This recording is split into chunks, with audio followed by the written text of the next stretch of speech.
Hello. We want to welcome you tonight. We're glad that you joined us for our Easy Chair Chats, and we are glad that you're with us. You know, it's a lot of great comments about this time, on Wednesday nights, and the fact that we're just chatting, and really we just chat, and just.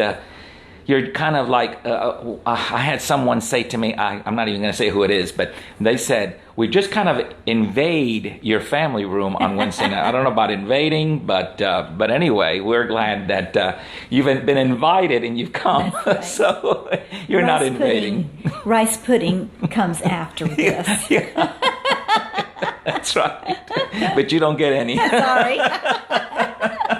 So it's not like you're invading our family room. But anyway, we are glad that you're with us tonight. And, one of the things that I've been getting texts and I've been getting emails on how different people are coping with this. As a matter of fact, my two sisters, Maggie and Alice, they just texted me earlier today, and they had a picture of a puzzle, a kitty cat puzzle, and that's what has kept them sane, is that both of them got together and they put together this 500-piece puzzle. They've been working on that. I don't know for how long. So but did they exercise social distancing? I guess I did not exercise social distancing, not from each other anyway. But then that would be hard with those two. And but different folks are using different ways to keep themselves, if you will, entertained, right. And to kind of pass the time with, the fact is this: some folks that are retired, they have a schedule that really hasn't changed, except for the fact that they cannot get out like they used to. And the truth of the matter is, they used to get out to just doctor visits anyway, for the most part. And so really nothing has changed for them much. But not everyone has had a schedule that has not changed. There's a lot of people, and I think this is something that, we want to talk about tonight. A lot of people that we really need to pray for, because they have... This has really turned their world upside down. And I know it has in your profession. I know that you are really seeing some big changes in people's lives. Absolutely. So for those of you that don't know, I work in mental health. And so the agency that I'm with, we go into the homes and into the schools. Well, guess what? Schools are closed. And so we are dealing with a whole new platform of counseling, and that is seeing everybody through telehealth. And that's, for the most part, it's worked out fairly well, but we do have some people that have gotten there's been some difficulties. And one of the things that because you've got different groups. Yes, and I was talking with some of our counselors even today, and they were saying, that they've got grandparents that are raising grandchildren. And I said, my heart goes out to them, because they may be, they may have thought that they were up to speed technology wise and that kind of thing, and really now they're finding out they really aren't, and they may have computers. Most of them do have computers, but maybe they don't have the internet to support the schoolwork, or so they've had to make some changes that way, and just receiving information and getting the information out over different things. It is truly a learning curve for them. And a lot of these grandparents, we're talking little kids. Yeah, I know that we've got some grandparents that are well into their 70s, several families that of grandparents that are well into their 70s, and the children that are in their homes now are under 10 years old. And so, there's a lot of different layers there. You know, you've got, why are these kids with their grandparents? Some reason they're not with parents. Some of them, their parents both have died. Some of them, their parents are incarcerated. Some of them, their parents, the rights have been terminated. There's a lot of different reasons, and then some, you know, other that are not as serious, but still. So, you know, you got grandparents that are also grieving their own children. You know, yeah. So they've got things going on because it's their kids, their children, and now they're raising these grandchildren, and now they're having to. It's not like, oh, well, here, use the phone and just do this and that. No, this is your schoolwork. This is your schoolwork. You have got to get this done, and you've got to, you know, and that's a huge stressor on some. I'm not saying older everybody, people, but the older people. And then guess what? If the older people are stressed, guess who else is going to get stressed? The kids, children, that are already in counseling. And so it's just, you know, it can be rough. It can be really rough. And then, you know, you've got moms who or dads, moms and or dads that they are working remotely, so they're working at home, and they've still got their duties of work that they've got to get done. But guess what?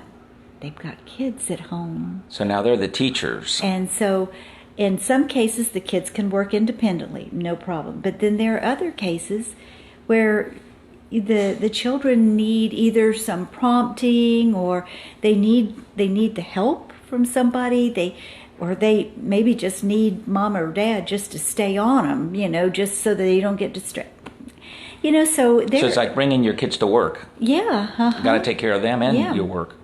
So, you know, we've seen a lot of really wonderful, positive things, and we've seen a lot of people that have just not just worked through it, but really have thrived and like really done unusually well, you know, with the situation, and really that it's been a super positive thing, you know.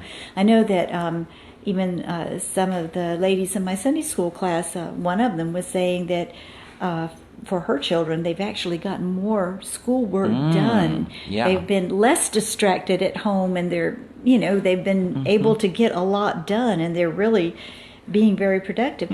And different things for different people and different situations and all like that. But it is most definitely a very different time, and I don't think it's wrong to say that for many of our situations they're unprecedented, you know. So you've got parents that are becoming teachers. You've got older people that are raising their grandchildren, and or maybe even babysitting, and they're having to become teachers and keep up with the technology, which you know we know it can be challenging. And so these are, you know, these definitely are people that we need to pray for. Definitely, these are, you know,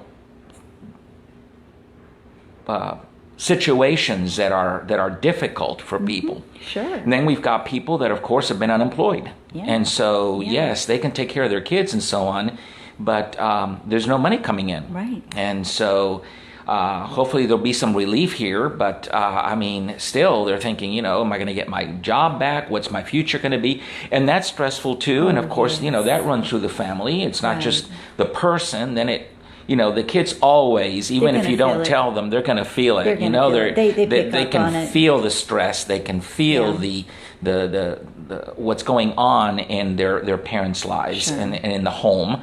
And so, you know, that's going to happen. And so it's a difficult time for people. And I think we need to remember that, because I think, especially being closed in, we forget that, you know, the different scenarios out there of what is going on, and we think, well, within my own little life here, I may be doing good or I may not be doing good, but the thing is, we don't think beyond us, and we forget that this is difficult for a lot of people, and and I know, like, several of our missionaries have let us know that different countries and all like that, the struggles that are there, they number one don't live in America, who shows such great care for their people. Yes. And and that is my opinion, but I believe that America shows great care for its citizens. But so if they don't have work, well, they don't get a stimulus check or anything like that. Not in those countries. And you're not getting any breaks. And there's just some incredible, some really, really hardships.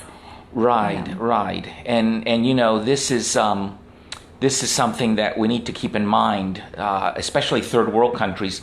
I think I can share this, that just in the last week, we received word from our 1040 window missionary that they're having a lot of people now starving because of this in a lot of those African countries of Rwanda and Togo and I don't know if I should be saying this, but anyway, the thing about it is that they really see that this is impacting, again, because these countries are very poor. There's more people dying of this. Obviously, they're not taking the precautions, and they're just unable. It just can't happen. I'm not faulting the government necessarily. In some cases, yes, but not necessarily. It's just the culture and the different way of life that it just can't happen. But we sent $300 from our missions fund, and the missions committee approved it to do it because it will buy, an incredible amount of rice and beans that can be distributed by our missionaries in these countries and be able to, save lives. Yeah. And so as a church, we are actively taking a part in this sometimes, and especially right now where we can't meet, we're not able to share this, but I guess I'm sharing it right now, that, we forget that other countries, some European countries that our missionaries are in, are completely shut down. In one country, the missionary wrote that as the people die, they are placed out on the street for trucks to come by, record who they are, and basically haul them away. Some are being burned in pits, and that's what's happening around the world. And again, we don't, it's something not easy to talk about, and certainly not something that we want to, just, having a chat like this, include. I just did it, but the thing about it is that we forget that. Yeah. It's tough. Yeah. Around the world, they're having a difficult time. Yeah. And, maybe that should encourage us that, we're having a difficult time. We just spoke about it. But it may not be as difficult as a lot of other people, millions upon millions of people are actually having. Yes, absolutely. And so if you can find, a bright side to that, then, by all means, we should realize that we are a very blessed people. Definitely. One way, the medical ability that we have. So, it's, spending the time and having to deal with what we're having to deal with. Sometimes we get discouraged, but we've got to remember that we're not the only ones going through this. Yeah, that's true. And other people, even with our own community, right, within our own community, are having a difficult time, more difficult than some of us.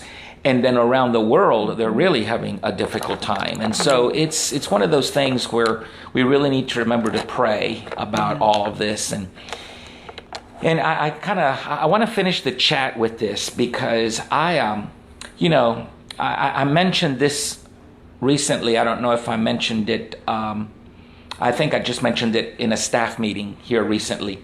That I really believe that in God's, let's say in God's puzzle, okay? In God's puzzle, since we just talked about a puzzle. So in God's puzzle of 500 pieces, in God's puzzle, I believe what we're going through is a piece. I think it's a piece. And God knows exactly where it's being placed. Sure. And it's a piece we're going through. And it somehow completes this puzzle, because, a puzzle without a piece, it's like really, really, I remember putting puzzles together with the girls, and a piece had been lost. Oh, and we would hunt that thing, and finally when we get to the end, it was like, this piece is missing. And so this piece of what we're going through right now, because remember, it's worldwide. So that's why I say it's a piece in God's big puzzle, or let's say plan, okay? In God's big plan. And I really think that on the other side of it, somehow God is going to reveal to us what this piece and how this piece is fitting into this puzzle. Absolutely. I really think that it may be bad, it may be good, I don't know. But I know this. God's got this piece. Absolutely. God's got this piece. Yeah. And it goes in His plan. And that's something that we need to keep in mind. Yeah. I will finish by saying this, that I've been asked, so how is my schedule? Well, the schedule at work, probably we could say that the one that spends the most time there is probably Dulce. Only because Dulce has a lot of work that has to be done there in that computer, and because that computer is her computer is different. It's got more stuff and it's connected to the bank and stuff like that. So, but the thing about it is that I do a lot of work at home. It's very nice to put it on a flash drive and then take it to work. I do work at work as well, at church. And so it's a combination, but the thing is, we don't have kids anymore, so we can work just as well here. We don't. And it's just as quiet. We do? Well, it is? Well, yeah. And we don't have them at home. And so Really? I know. Actually, folks, today the kids spent about 4 hours here, but that's so. But I'm able to. I'm very flexible with my schedule. I guess that's what I'm trying to tell you. But anyway, remember, Sunday, 11 o'clock, I'll be bringing the message. And I think it's a message, and I've prayed, and I really believe in my heart it's a message that we all need to hear. Anyway, our time is up. We thank you for joining us. We thank you for being with us tonight and invading our family room. And we wish you well. We pray for you. We love you. And we want you to stay healthy. And just remember, soon we will be meeting again. And the closer we get there, there's some information I'm going to be sharing with you, because we want to make that a very special coming home Sunday. All right. You have a good night. Lord bless you. Bye. Bye-bye.